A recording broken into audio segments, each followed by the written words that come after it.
All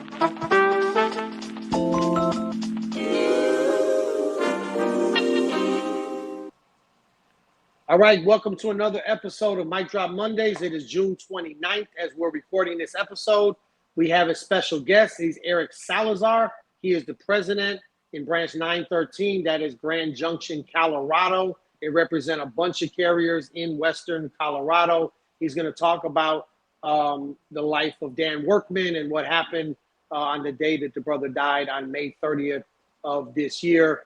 After that, we have some discussion about the goings-ons at the Illinois State Association Convention this week, some feedback on that, some takeaways, and then we're looking at all of the testimony that took place this week in front of Congress, President Renfroe's testimony, Dr. Patel from one of the universities in Utah, her testimony as well, and some discussion about the budget bill and hoping that there's nothing in there that's going to harm us, like some of the things that have been proposed. So let's get to the show.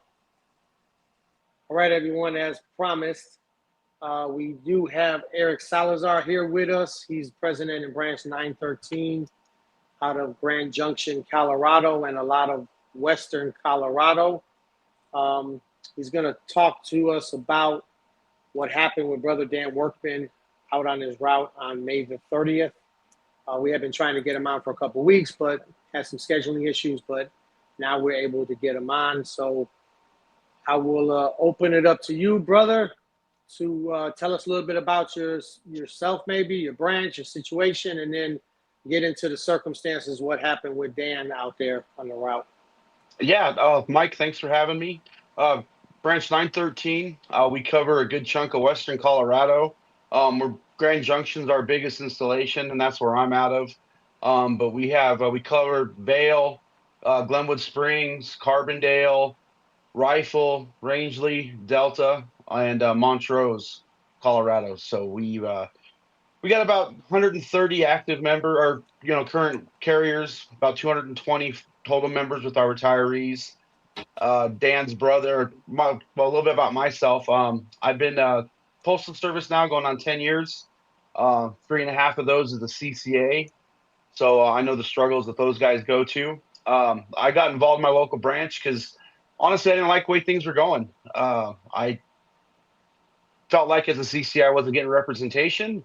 Started coming to meetings, and lo and behold, all these years later, here I am. So second term as president. So it's a daily fight, but we keep at it. A little bit about Dan.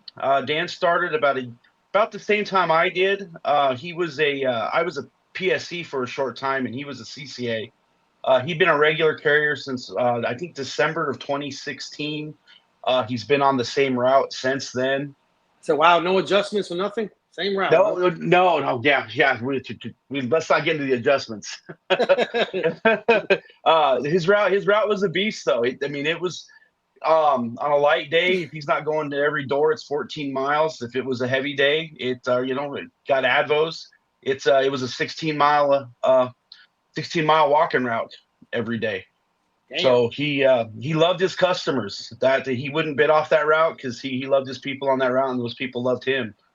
But no, Dan had 2 other brothers that were also letter carriers, Lauren and Steve Workman. Lauren, he passed away, unfortunately, a few years ago. And his brother, Steve, 37-year member of the NALC. And he just retired October of last year. The letter carriers were in his family. But, how close was Dan to retiring, do you know? I don't know how much longer Dan was going to go. We never really talked about that. Dan and I were we were good friends. Not like we hung out or anything, but we chatted on the phone, and text back and forth. And I don't know how long he was going to go. He was 59. So I'm not really sure how long Dan continued to wanted to go. Whenever I talked about him, he had no plans he ever said to me about going. So he loved his job. He did, man. If you love what you're doing, it's not working. He did. Dan was a heck of a carrier. He did everything right. Always came to work. If he got mandated, he'd do it, but he called me and complained and let me know, make sure, we investigated it and took care of him. Just an all around really good guy, outdoorsman. In fact, the weekend before he passed, it was Memorial Weekend, and he was upset because when the holiday schedule came out, he wasn't on it, which he was happy. But Thursday, he comes to work and they tell him, "Hey, you're working Saturday." And he gives me a call and he's upset and he's like, "Man," he says, "I got a fishing trip planned. We're gonna go up and go fishing. I'm gonna go play golf in Cedar Ridge, which is a little town about 45 minutes from here." He's like, "I don't want to come in on Saturday." And I go, "Well, I'm gonna tell you, gotta follow your instruction, and do as you're instructed. But at the same time, Dan, you gotta do what's best for you. So you let me know whatever you do. We'll take care of it and we'll address it and got your back." And I don't hear from him over the weekend. And Wednesday he calls me, and a couple 2 days before he passed, and I go, "Well, am I coming down? We doing an I?" He goes, "No." He says, "But I want to tell you what happened. They called me Saturday morning and said, hey, don't worry about coming in today. We got everything covered." And left him a voicemail. And he was upset. He's like, "I got all worked up, and here now they call me on my NS day and think they're doing me a favor by giving me the day off, that we don't need you to come in." So I mean, if you already canceled your plans, I would have just came in if I canceled my plans already. But it depends on the situation, I guess. And his sister was visiting from out of town. So that's why he wasn't going to cancel his plans. They had a fishing trip planned and we're going to go play golf. The lake they were going to about an hour from here. And so he's like, we had these plans locked in and I wasn't going to cancel them. He just kind of wanted me to let him know, hey, what's going to happen if I don't come into work, kind of situation. And I said, "Man, with your history, you're good to go." The guy never calls we'll and be say, all right. "Yeah, we'll be all right." You know what it is. Like, don't worry, we'll Nobody's take care getting of it. fired over one absence, brother. No, not at all. But I'm glad he took the day, knowing what happened, that he got to spend that last weekend with his brother and his sister and everything, considering, less than a week later, he passed away. But I'll give you a little bit of a history of what happened that day. I was home. Can you see the screen? Is that his obituary up there? Yes, it is. Yeah. No, that's his obituary. Yeah. For those of you that are listening, if they're listening on like a podcast or whatever, where can they find the obituary at? You could go to our Facebook page, Branch 913. Scroll down a little bit. It's posted there. Okay. You can go to dailysentinel.com, Google Dan Workman USPS, and there's lots of stories that'll take you out there and get you to his obituary. I appreciate that. Yeah. All right, go ahead, brother. I cut you off. I'm sorry. So no, you're good.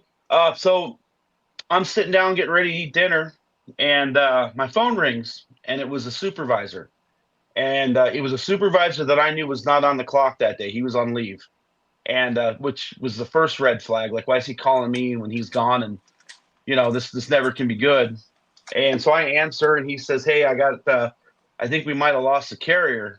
My heart sinks, and I go, "Okay, who, what, when, where?" And he says, it's Dan. His scanner's been stationary for well over an hour, and he's at 23rd in Texas, which is about 7-8 minutes from where I'm at. So I threw on my shoes and may have broke some traffic laws heading to 26 in Texas. Okay. And when I got to that intersection streets, you could see what was going on. They had paramedics there and police officers. There were 2 city carriers that were there in uniform. When I got there, they were performing CPR on him in a customer's yard. And knowing what had happened, this was the phone call I got was at 6:23. Once I pulled his breadcrumbs, he parked at his park point at 4:08 that afternoon, and he got to that front door, delivered that box at 4:13.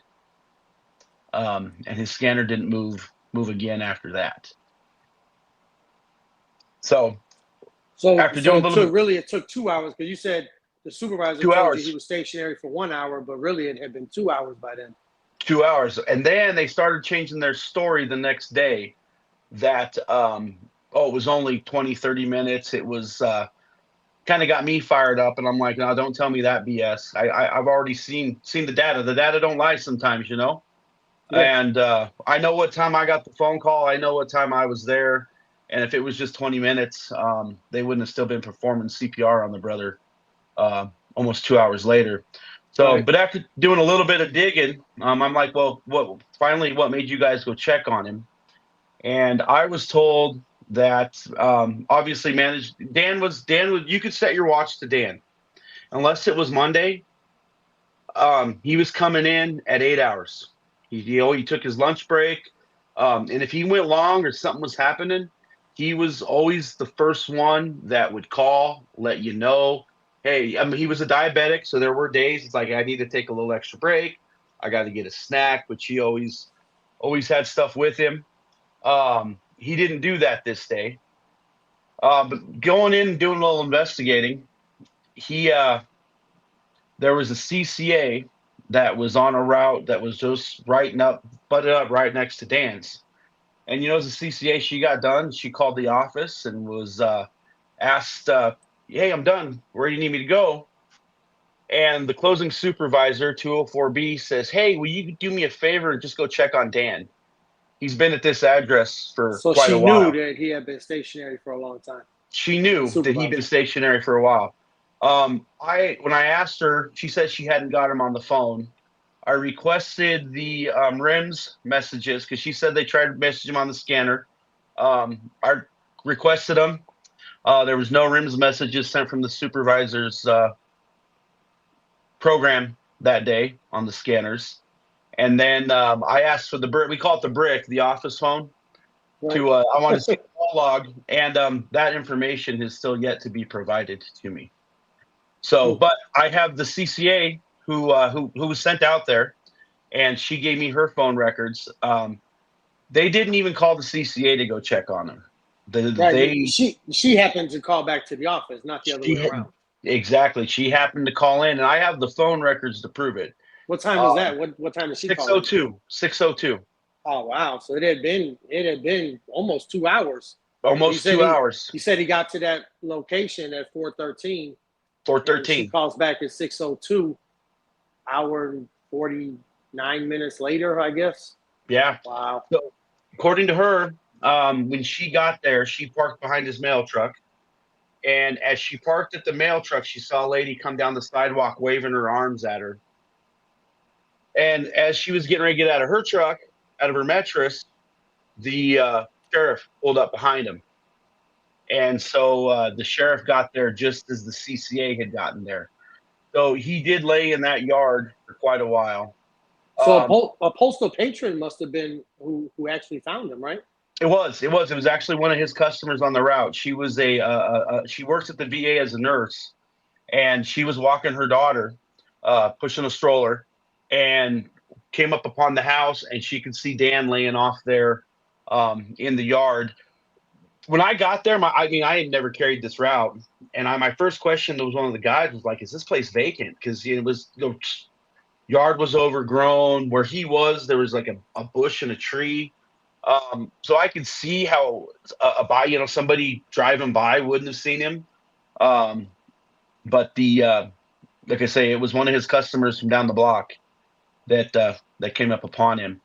Then the CCA called back, or the office finally kept calling Mariah, who was the CCA, wanting to, "Hey, did you find Dan?" And that's when and that was at 6:08.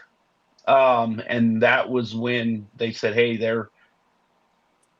the paramedics are now just getting here, the fire departments." And like I say, I got the phone call at 6:23.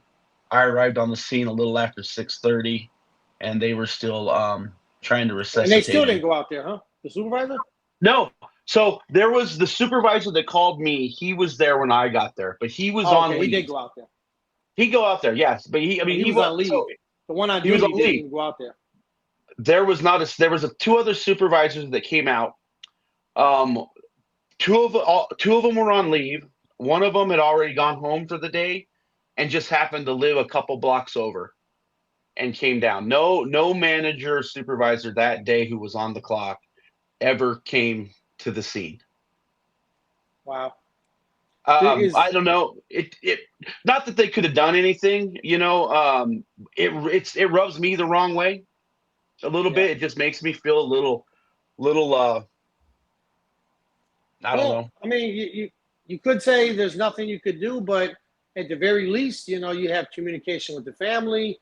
Sometimes there's paperwork. Sometimes, I mean, you need to get your ass out there and see what's going on. Just like you did, you didn't hesitate to go out Hey, there. oh Why didn't man, the that's one of my supervisor? people. That's they're supposed to be in a leadership role. They're the boss. Yeah. Get out there.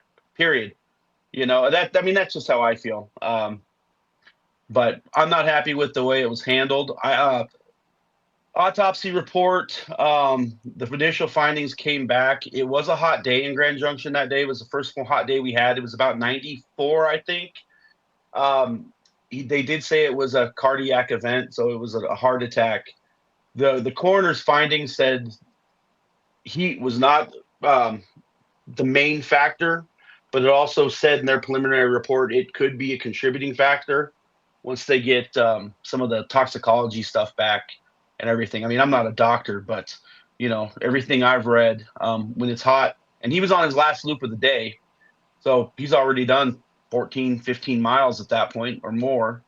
It Yeah, could have, that's it could did it. That first hot, when you carry mail in Chicago and that heat and humidity, yeah. that first day is brutal on everybody.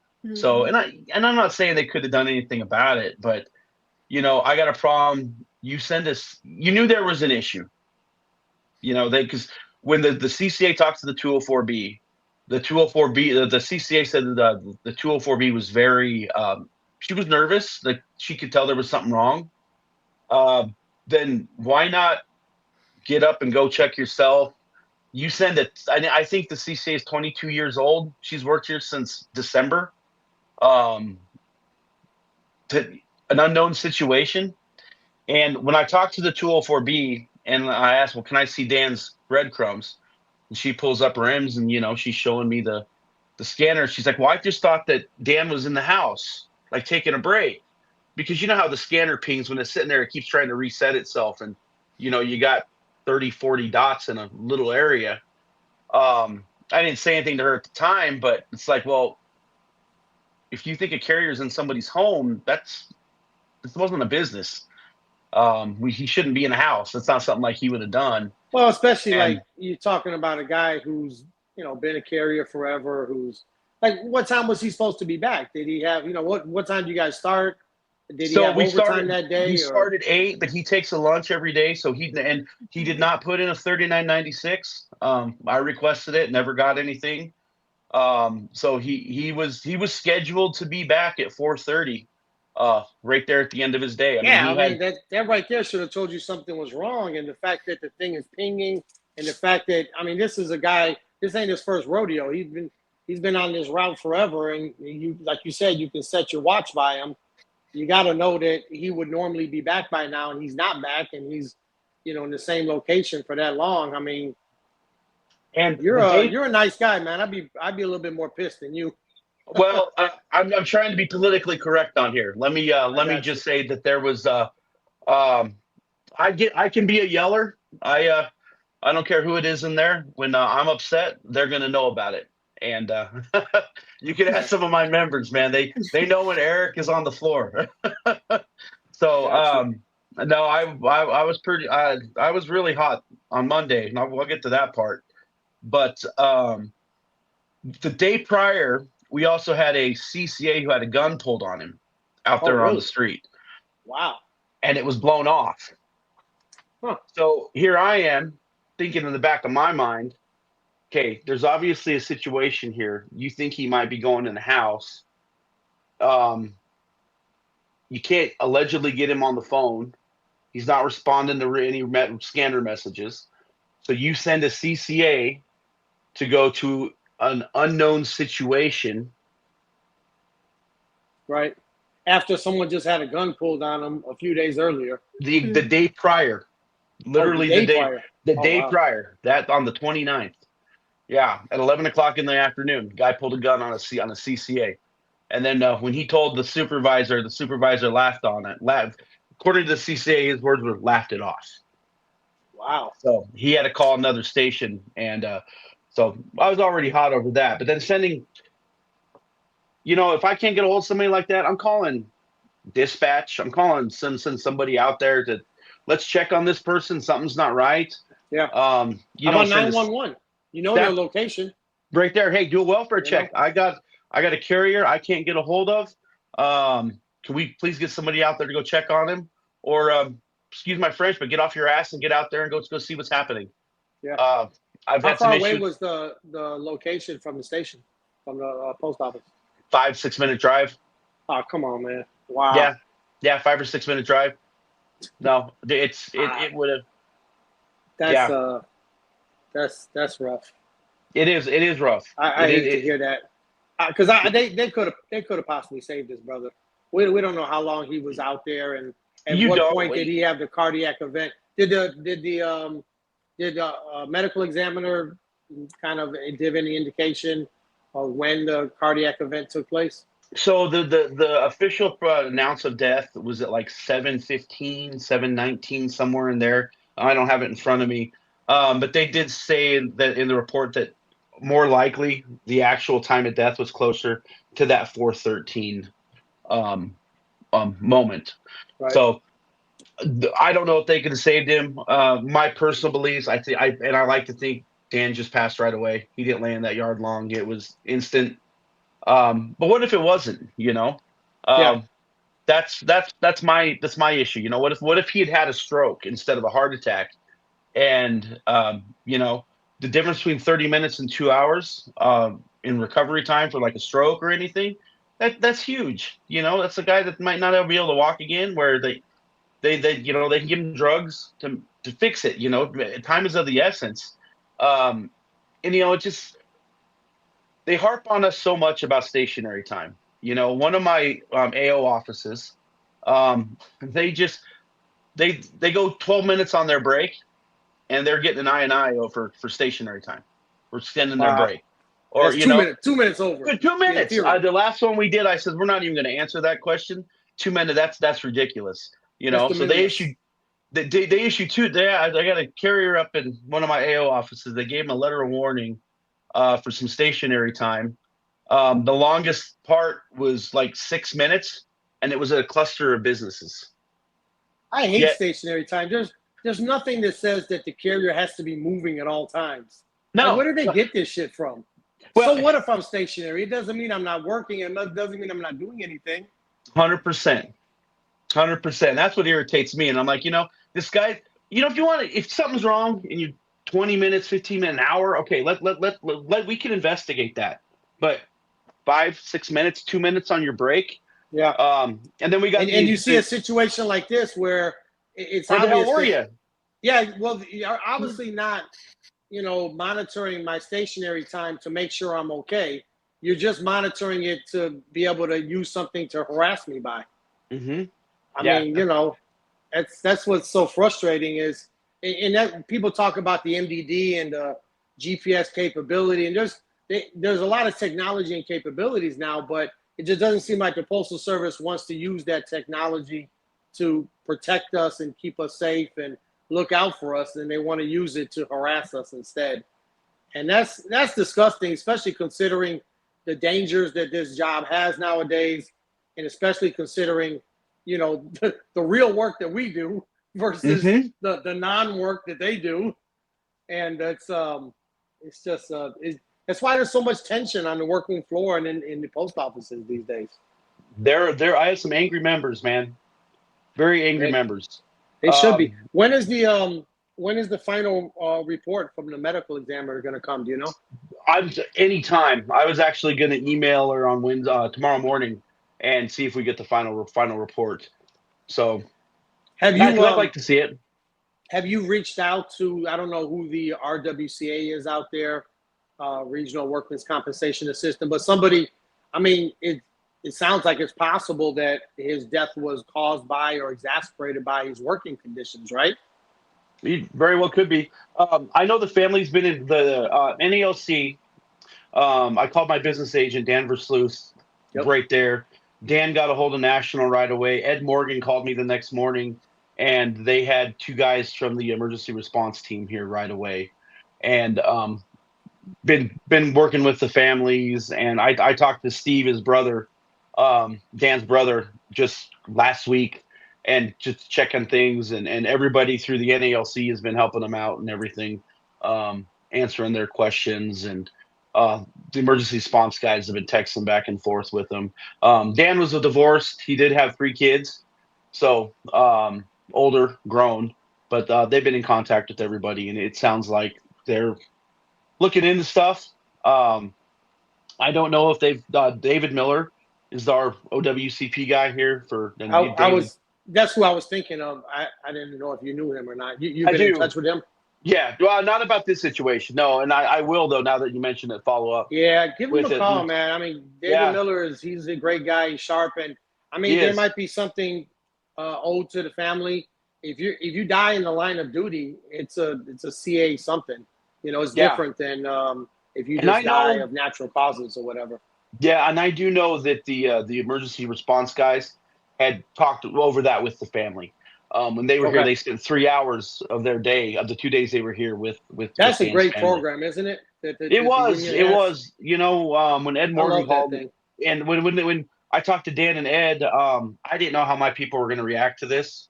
So they offered it. I'm like, yeah, it doesn't hurt, and I was extremely impressed with the guys they sent. One of them was from Dallas, and it was Steven.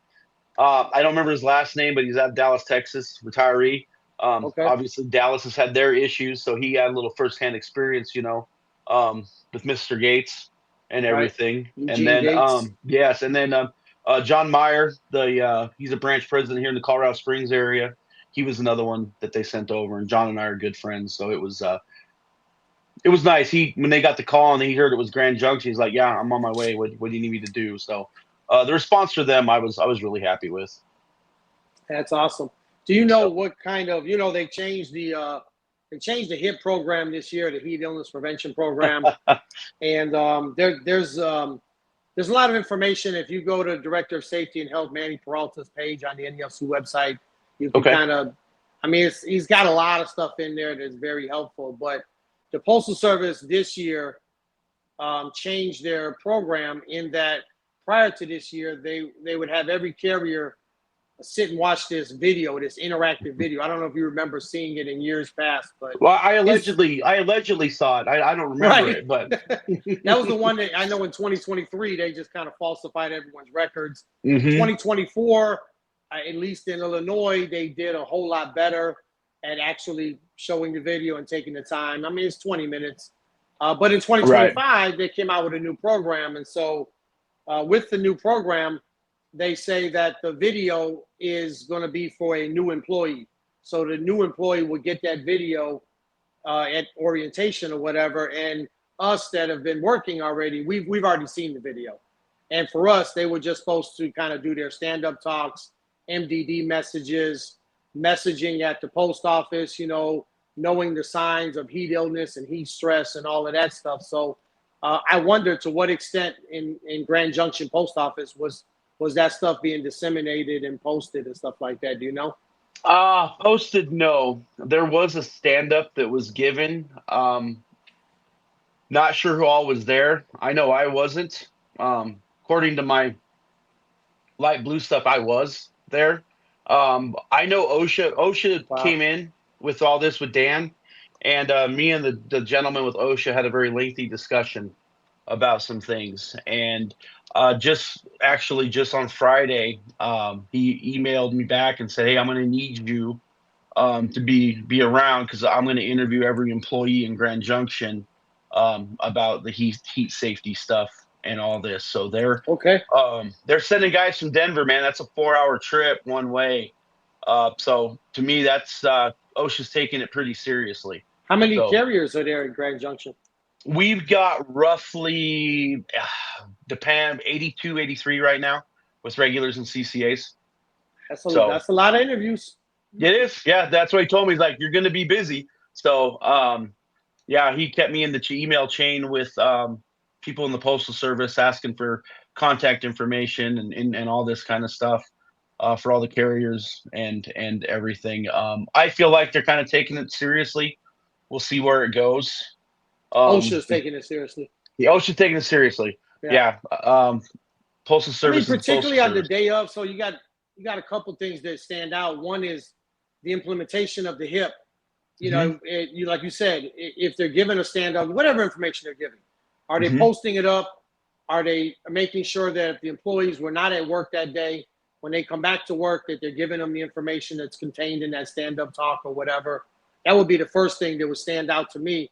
And then the second thing is that you mentioned it was 94 degrees that day, and that was the first day that it had got hot. And those are the days where, you know, the dangers are elevated because your body hasn't acclimated to that type of heat yet. Like if a person's been off work and they come back and all of a sudden, you know, they've been sitting in air conditioning on vacation for a week, and then they come back and they're out in 95-degree weather, you know, the body hasn't had time to acclimate. And it's the same thing if the temperatures are mild and then all of a sudden, you know, 94 kicks in and you got a 15-mile walking route, you know, maybe somebody should make maybe a stand-up talk, or, you know, maybe the Postal Service should have some type of protocol where they're giving you some particular information on that day about the signs of heat illness and heat stress, and, you know, staying cool and drinking water and all of that. I don't know if you saw this, Eric, but this year they sent kind of a pamphlet to everyone's house. Yes, I did. Put it up.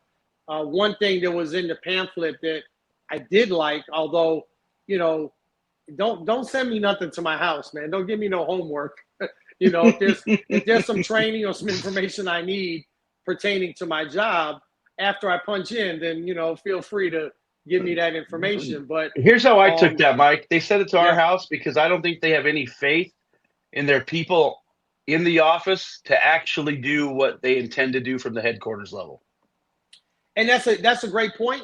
But I think locally, and I'm sure you've already kind of initiated a couple grievances on this issue, but every post office should, just because they mailed it to your house, does not let your local post office off the hook from doing the things that they're supposed to do. Like I said, you can go to Manny Peralta's page, and there's a whole list of things that the local post office is supposed to be doing, including just putting out information in the stand-up talks and stuff. But if they're not doing that, you know, we should be filing a grievance that they're not complying with the terms of this year's HIP.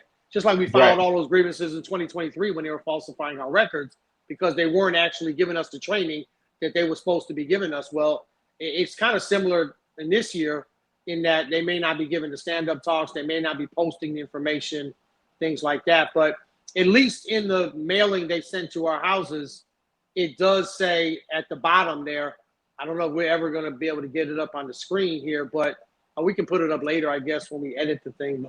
But if you look all the way at the last page, you know, if you open up the booklet or the digital copy all the way to the back last page, it says take breaks as needed.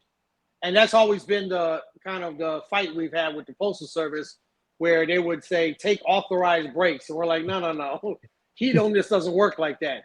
You take a break whenever you're showing the signs, because it's just a comfort stop. And, you know, in order for me to keep working, if I'm having some type of heat stress, I need to stop what I'm doing, get in the cool, drink some water, you know, run through the fire hydrant, the sprinklers, whatever I need to do out there, you know, to get my body ready and acclimated back to going back to work. And it shouldn't count against anybody. It's just a comfort stop. But they did put that messaging, at least in that pamphlet, take breaks as needed. So I was glad to see that for sure. Yeah, I have to laugh. So our at the main office where Dan worked out of, the air conditioners quit working in the building last week. Of course they did. Denver sent overnight in postal trucks these massive AC units. Oh, because they knew OSHA was coming. Well, yeah, they just kind of rubbed me the wrong way. You know, we can't even get ice, let alone, and then these guys who's sitting there with no way, you know, one day without AC, and they're getting these massive air conditioning units brought, you know, 4 hours away on trucks. OSHA will find them. If it was just us, they wouldn't care, but they're worried that OSHA might find them. And just on a side note on OSHA, I know they're trying to work through getting some type of national standards on heat safety outdoors, in the workplace. And there's been some hearings. I think President Renfroe even testified at one of the hearings a couple weeks ago. But we're not overly optimistic that they'll be able to push that through and get a federal heat safety standard. But if they do, that'll be helpful because the Postal Service would have to apply that. Right now, there is, it's whatever the post office utilizes as their heat illness prevention program. Yeah.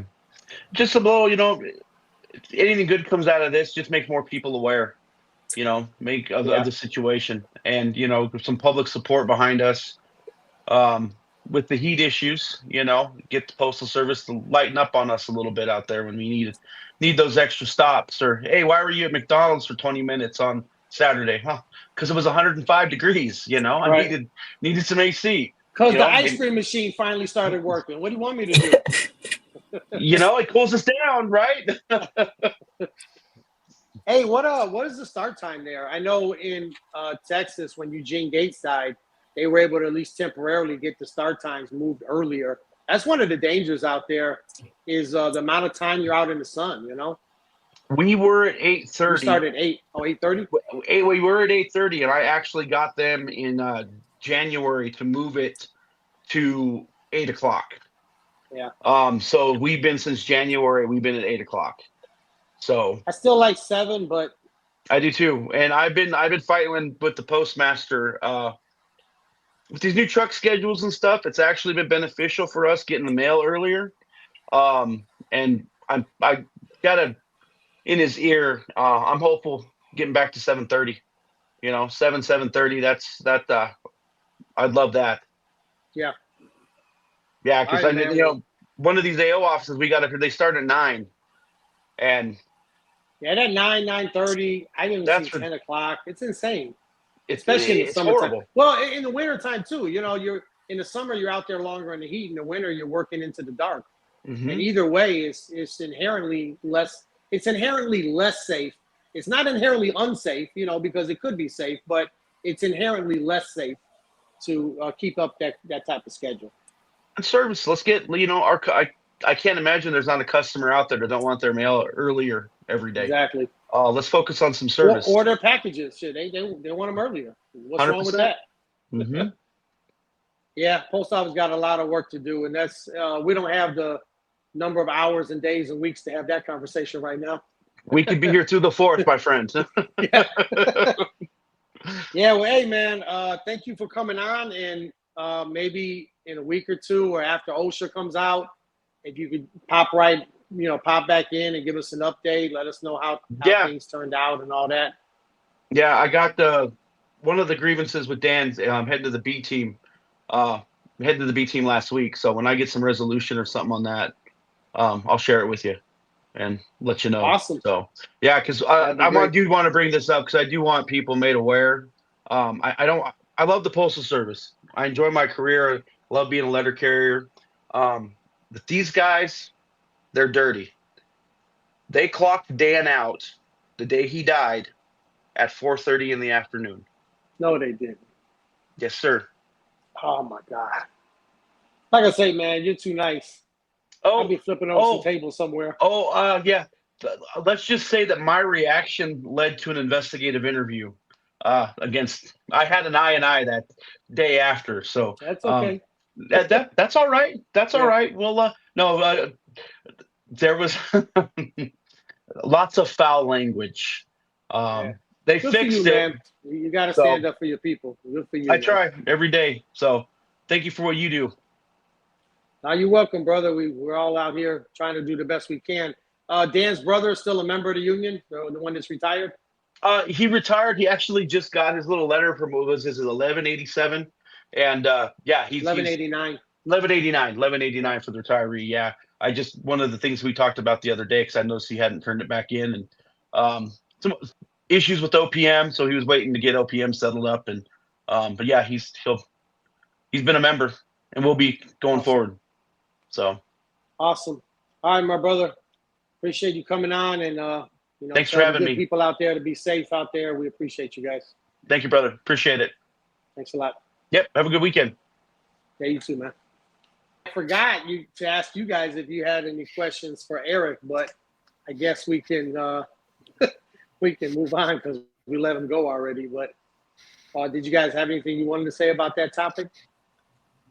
Yeah, like I said, last year when the supervisor after she finished conducting that 99 in North Carolina, when she passed away, I think he said something about like after the 99 was finished, she went into the restroom and like someone had to come in and check on her because like time had like gone past and stuff like that.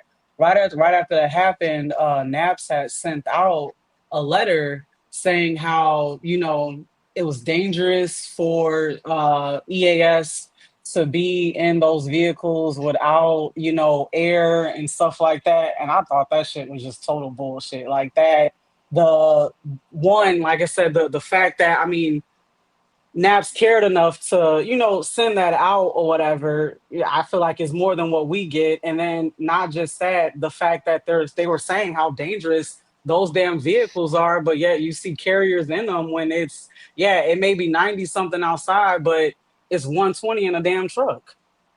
Yeah. And they didn't say in their letter, you know, we shouldn't be putting letter carriers in these vehicles either. Nope. It was strictly like them. Yeah, it was strictly them. Yeah, it's just one more reason why we're the essential workforce and the other crafts, including the supervisors, are certainly, they're not essential, and they shouldn't be paid more than us. It's not right. The clerks, the supervisors, whatever. Was that the letter you put up on the screen? Yeah, that was the letter. There's the letter there. Yep. What was the date? July 15th of last year? Mm-hmm. Yes. Yeah, and if you scroll, I know down to the bottom, that's when it had more of that of what the letter said. Oh, to Bruce Nicholson. Mm-hmm. Someone with the Postal Service? Yes. Yeah, and it just talks about how like, yeah, how it's Director Whitney. unsafe. Yeah. So President Renfroe talked in front of Congress this week, and I wanted to play the clip. He talked about the death of Jacob Taylor in Dallas, Texas. I think it's branch 130. Yeah, it's branch 132, the same branch or the same area where Eugene Gates died 2 years ago. And it was another hot day. I don't know if they've released a report to say if it was, caused by the heat or whatever. But he talked about that, and he talked about funding for the vehicles and some of the language that's going on, or some of the discussion back and forth in Congress. And man, we saw so many things. After we look at the video, we can put up the alert that the NALC put out on Friday. You know, call your senators. They might put this other thing into this bill. I mean, these budget bills, they're going back and forth. We might put this in there. We might put that in there. We might put this in there. And it's, it seems like we've been able to fend all this stuff off. But one of those things was that they were going to take away the funding for the new fleet of vehicles that the Postal Service had, like the line of credit or the money they had set aside for that. They were talking about taking it away. So are you able to put up President Renfroe's testimony in front of Congress this week? Let's take a look. Let's take a look or take a listen or both or whatever. Don't laugh at the brother's glasses. He needs to see. Yeah, no, I saw that. I saw those glasses. Just, hey, we need our president to be able to see when he's testifying in front of Congress. Leave him alone. Oh no, you gotta make that bigger. Let's see. Yeah, I don't know where it enlarged. It should be. Oh, yeah, there it goes. Screen. Mr. Renfroe. Okay, and then I don't know if the audio will work though. We'll see. You guys read lips, right? Solemn note. On Saturday, June 21st, Jacob Taylor, a letter carrier in Dallas, Texas, died while doing his job.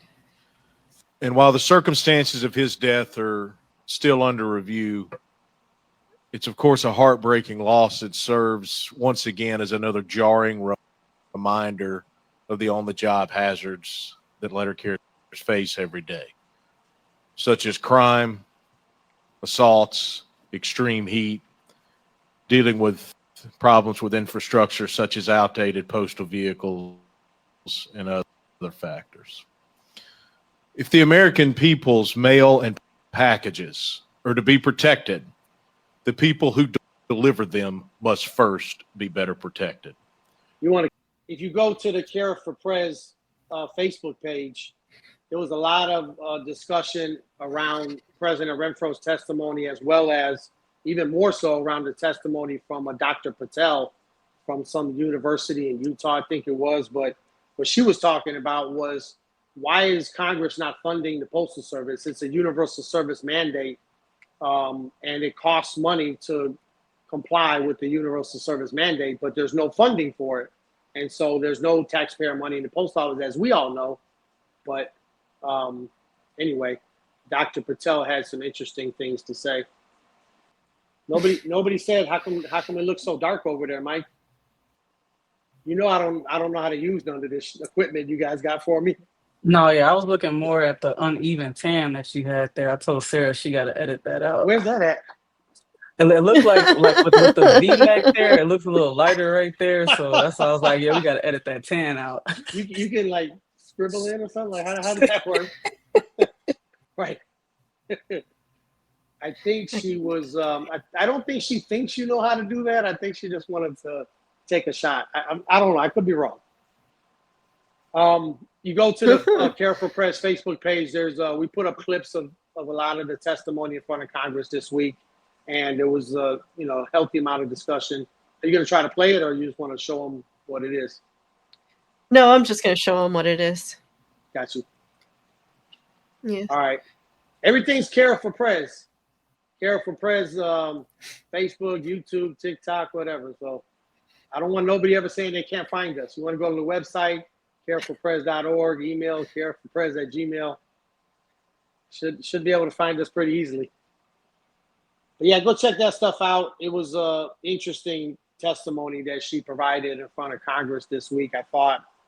And then the NALC put out on Friday afternoon, I don't know if you guys had a chance, we were away at the Illinois State Association Convention, but they were encouraging everyone to call their senators because they didn't want that provision to be in the new bill, the big, beautiful bill. I don't know if we reposted it on the Care for Press Facebook page. I think you have to go to the NALC.org. I know there was a push notification that came out. I know I got it on my phone. But anyway, it was talking about there was a provision they wanted to put in. They would say basically when the future hires, you had to take action, tell your members of Congress, hell no to the increased retirement contribution. When they were talking about increased retirement contribution, they were alluding to you would pay like 15% of your check toward retirement. Was that 15.6% for all postal employees hired after January 1st, 2026? So, I mean, that's just absurd. I mean, that eliminates any benefit that you would get. If you wanted to put aside 15% of your check, you could do that yourself and invest it in whatever you want. The whole point of having a pension system is that the employer puts in a certain amount, and then maybe you put in. We used to put in 0.8%. Now we're putting in. Well, people that started after 2013 and 2014, they're putting in 4.4% of their of their base salary toward the FERS. But anyway, I don't know where it stands as of now, but this was put out on Friday that we didn't want this to be entered into the bill over the weekend. So hopefully everyone was able to make those phone calls and stop that thing dead in its tracks. The three of us were at the Illinois State Association Convention this week, and we had a couple of guests. I sent you guys a picture of the three amigos. I don't know if you have a chance to put that up, but I was the three amigos. I'm the only one that had a cup in my hand. I don't know. I'm representing the city letter carrier, and we drink. So I don't know what my other two brothers were doing there, but I was trying to represent, do things right.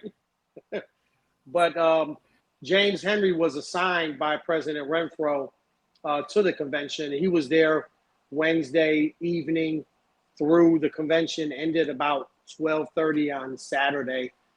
He was there the whole time. And Corey drove up.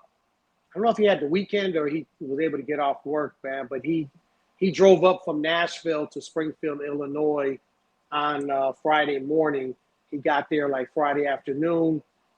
They put him up at the State House Inn. Did you guys stay at the State House Inn? Hell no, I heard they AC one working and all types of other shit. I'd have been mad. So I asked Corey, where are you staying at? He's like, they put me up at the State House Inn. It's a historic. Springfield, Illinois has the Abraham Lincoln Presidential Library and Museum, and it's the state capitol. And so the State House Inn is very close to the Capitol, and it's a historic building, this and that. And I told Corey, I said, I don't know, man, I haven't stayed there in a while, but it used to be kind of known as a dump. And he sends me a text the next day. He goes, sure enough, the air went out in the middle of the night. So I guess State House Inn didn't do our people too well. But I don't know if you guys had a chance. There was a lot of people. And of course, James was not there campaigning. He was there on assignment. So I don't know if, people, if they wanted to talk, like shop, ask him questions about his candidacy. I don't know how he would have handled that if that would have come up. But I know Corey, obviously a lot of people have some angst with Corey for some of the things that he said. And of course, and Luke Dras has done a good job of kind of saying, hey, James, if this is your guy, if you think he should be the EVP, meaning that if something were to happen to you, he should be the president, then certainly you should be accountable for the things that he says as well. And if you feel like he's out of line with some of the things that you guys should maybe change up your tone a little bit. And I talked to Corey a little bit. I said, look, brother, I've always been, and I still am. I love Corey, and I'm not doing the whole I love you, but I'm not going to take a shot at you. I love you, but you're a piece of shit. I'm not going to do that. I truly do love the brother. I think his heart is in the right place. I think he's done a lot of great things for this union. It doesn't mean I, agree with everything or like everything. I am getting a little tired of him calling, questioning my integrity and things like that. But that's politics or campaigning, whatever you want to call it. But what I did tell him, I said, look, man, when you were not a candidate for anything and you were like on the outside looking in and you're taking shots at the union and you're kind of saying that's not good enough. I need my union to be better. My union needs to fight.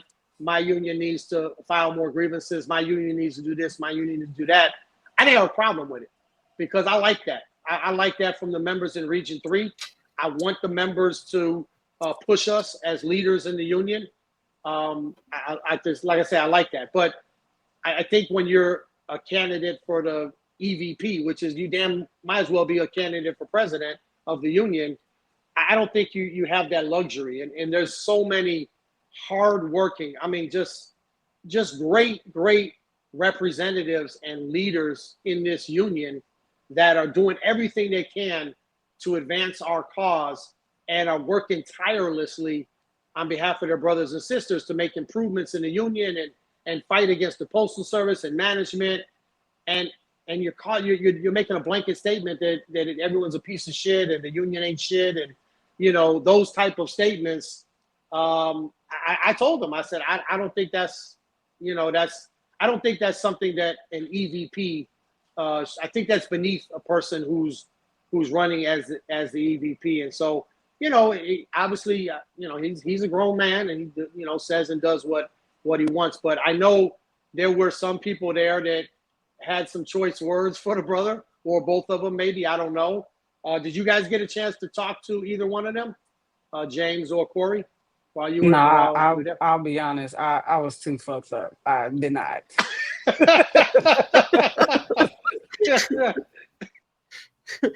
Was when I had you take this picture, and then James introduced himself to me. Oh yeah, that's right. You were the one that was like, hey, come, let's go take a picture, and that's what we did. It Yeah. was funny when Diana went around to do the 50-50, she got Corey to buy some tickets, and Yeah, he she was goes, doing a "Oh, 50-50 for MDA. yeah, yeah," and he was like, "If MBA. I win or whatever, like he's like, it's fine, you guys can just keep the money." So he ended up winning the 50-50, He and did. when he got pulled, Diana called him and let him know, hey, just letting you know you won the 50-50, this is the money, and she was gonna keep it. And he's like, nah, I'm right around the corner, I'll come and get the money. Like, I didn't know it was gonna be that much. So, Oh, really? Wow. He said oh, shit, it the was campaign funny. needs some money. Yeah, I thought that was pretty funny. I thought you were gonna say how that something about he was buying a ticket. You told me something about you buying a ticket, and someone was like, "Who the hell is that?" Or what did they Oh say? yeah, no, it was when it was these older gentlemen that were there, and when Javier had pulled the name, and they were like, "Oh, Corey Walton won it," and the older guy was just like, "Who the hell is Corey Walton?" He goes, "Am I supposed to know who the fuck that is?" He was like, "What branch is he?" Yeah, so Well, he's in yeah, that Branch was fun. 4, Nashville, Tennessee. He's got a Yeah, podcast, but you I know. think, yeah, I think he was thinking someone within Region 3. Right. Yeah, well, whoever buys the Uh-huh. ticket has a chance to win. I get in all type of raffles everywhere I go, and I'm a firm believer that if I'm getting in the raffle, if I win, I win. So I'm not mad Didn't at the you brother. win the Yeah, Ninja the I slushie? did. slushy. I did, and Are you you guys will raffling get a that? chance to get that thing. Of course, I have no use for We a we ninja literally slushy said machine. that. We said, all right, so here go the next raffle. It's Yeah, gonna be a Ninja slushie. yeah. We raffled off two Blackstone grills. We had two winners on that, and they were pretty happy. And next, we're gonna figure out what the next raffle is. We raised about $10,000, a little bit over $10,000 on the grill. So I think there's Wow. a few prizes. That's awesome. Had a meeting with some of the campaign people today. I think we got the slushy machine, the Ninja. I think they got an iPad. I think they got a Nintendo Switch. Oh, And that's I think they're awesome. going to give away some like free airfare or something like that. But anyway, trying to put together nice little raffle prizes and then get those things out. We're trying to time it for around when we're going to get the back pay, but we have no idea when the back pay is really coming. But I think we'll start selling tickets around August the 1st, and then hopefully, people have a little bit more money now. It was funny, we were doing fundraising prior to us getting that raise on April the 19th. During that whole period where we were waiting on a raise, didn't get a raise during the contract negotiations. It was rough stuff. It was rough. Even like $5. People are like, look, come back later. So now we have a little bit of money, and then once we get the back pay, we'll have a little bit more money. So anyway, the campaign costs money. We're getting around the country. We're doing a lot of things. So if you guys can help us out, and you might win. You never know. But we'll put out all the information on that. Did you put up the picture? I just didn't see it, or you didn't put up the picture? The picture of you guys is up Yeah, now. it's been up. Oh, okay.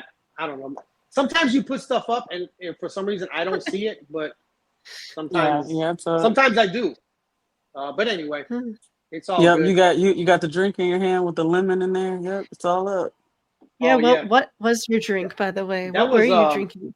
they had a bullet with like soda, like club soda, and then she Okay. was like, "Do you want to put the limes and the lemons in there?" And I'm like, "You're the bartender. I mean, throw all that shit in there." I don't, you don't tell me how to do my grievances. I'm not gonna tell you how to make your Uh, drinks. But yeah, we had a Yeah. good time. That was that Friday night, because we leave on Saturday, so that Friday night's always kind of a big party night. And they did the pie in the face for MDA. They got me pretty Mhm. good on that one.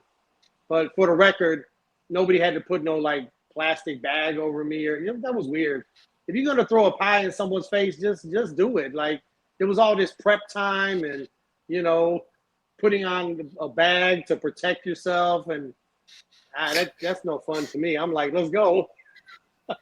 just surprise the person. Just come from behind and like hit them in the face with it, or something. But we don't have to choreograph the Mhm. whole thing. And of course, we had the karaoke. Did you guys get up there and sing? No, never. Well, I'd have to Renee, be you got really up there, messed right? up to do that. She didn't No, sing. I She did. was dancing. You and Javier went up there and did a duet, right? No, I did the little cha-cha slide. That was about That it. doesn't That was count. about That it. The doesn't little Yeah. cha-cha slide. Yeah, that was about it. That doesn't count. I mean, So- we got to put up our little 360 video we did. I just Oh, yeah. resent it to you, Yeah. Sarah. I Yeah, that's right. shortened We it. did. We took the little picture thing. You guys will see Yeah. that. We'll work that into the intro or promo video or something. Something like that. I was going to ask you guys if you had any impressions, anything else you wanted to talk about from the state convention. We did record a show, Mhm. which was like a roundtable. And I think, Renee, we got you to talk, but I don't think you went on camera. I think you still haven't Nope. been on camera, I don't think, right? Well, you'll see when the little 360 goes up. That'll see be me the first there. time. Yeah. You guys can see what Renee looks like.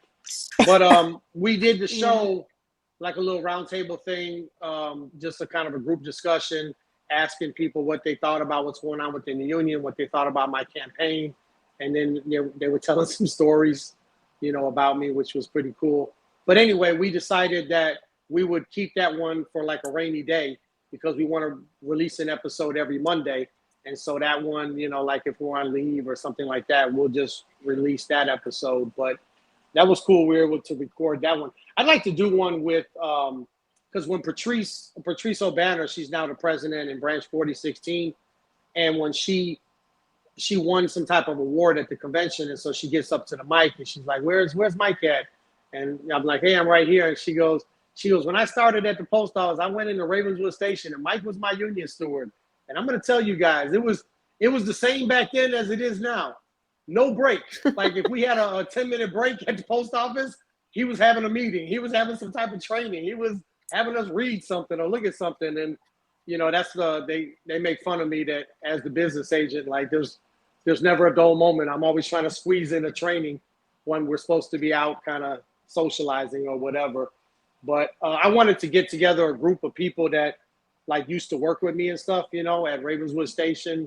I thought that would be a cool little segment at some point. Oh yeah, that would be. And then we were talking about doing one, un episodio en puro español, no inglés. Mm-hmm. Mm-hmm. A ver quién nos entiende y quién no. You saying that with a lot of we'll passion there. We'll just Because I know you didn't know what the hell I was talking about. Yeah, That's why. exactly. It was just a lot You got to of get a passion, family though. member to translate. No, I'm gonna put the translator. I'm gonna put my little That's what I was Google wondering. translate right Can there. you put the words on the screen? I got smart glasses. They'll I'll, do it. I'll get my 4-year-old Xavier and just like, hey, tell me what he just said. I'm Does he curious to speak? know some of Is the he- terms. Like if we get some of the people maybe from Puerto Rico or something on, like what are some of the terms that they use there in Spanish, or do they use the English terms? Yeah, you're gonna have to ask Javier those questions. Well, he wouldn't know like what they say in like Puerto Rico or some of the places where they just exclusively speak Spanish. I mean, he is from Puerto Rico, You think he knows the mailman terms though? He's never worked as a mailman there. True. Not yet, Was he at born least. there, Javier? You said what? He was born there? No, here, but He's he born here. goes there often. Yeah, His old man was born there, right? yeah. Both his parents. Yeah, his old man has kind of more of an accent. You can kind of, you know what I mean? You can kind of tell. I known his old man longer than you known Javier. He's a carrier in Chicago. I probably known him 30 years, or at least probably 20, 25 years. Yeah, sorry, Yeah. I'm only 25 years ago. Yeah, I was maybe like 8, if that, So yeah, Must be nice. yeah. If we want to take No need shots to here, brag. No, you took enough shots at the convention. all right, okay, all right. We need to put up the picture of the little mic that was floating around. Didn't they Oh, say the that was little the I'm mic. only way trying. to I'm trying. didn't they say that was the That you only can way sleep to with sleep him. with you without getting pregnant? Yeah. Yeah. I didn't hear That's that what one. they said. Yeah. Yeah. Patrice said that one. Oh, that's a good one. Yeah, they're just like little pillow version of me or Yeah. something. And they were like raffling it off. Who said? He said Patrice said that? Yeah, I believe it was Patrice Wow. and Rakestraw who said that. Yeah, it was funny. Wow. I got it. That's a I pretty got good it line. now. It's coming.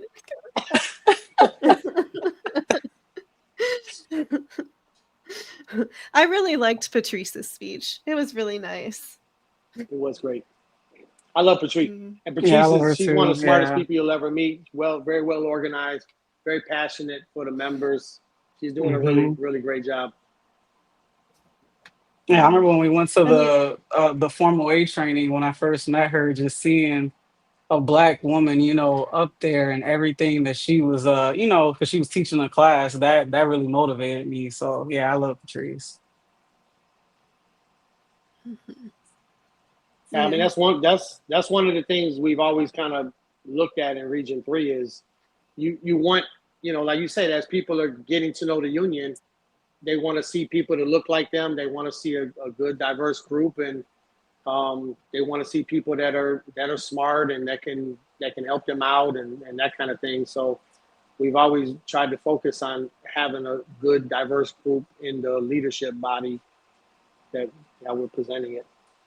You still put the picture up already? Yeah, it's of you and Mini Mike, yeah. And then I have the slow-mo thing. All right. I don't know if it'll. Oh, I can see that now, but it's pixelated. Oh, there you go.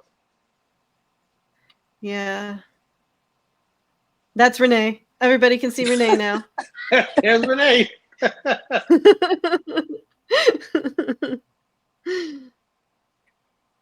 So you can't see the moves. You can't see the great moves because it's it's like but we'll fix that. Yeah. We'll fix that. All right. Yeah. Yeah, my leadership class and then like somebody from the class that just graduated this year, we raised a lot of money for LickPIF and one-time donations. We ended up raising I think Ken said it was over $1,000 at the end. So nice. That was exciting. And they played that video. They had that video that went on too long, but they had different people up there, saying why you should give to the Let It Care Political Fund. Mm-hmm. It was good. Whatever works, whatever helps bring in the funds. We want to have a big war chest, so that's cool. Yeah, I figured it would be easier to justify if somebody spent like $20 on some stuff there that like they can do it, spread it out between the year instead. Right. All right, you guys got anything else? No, that was it.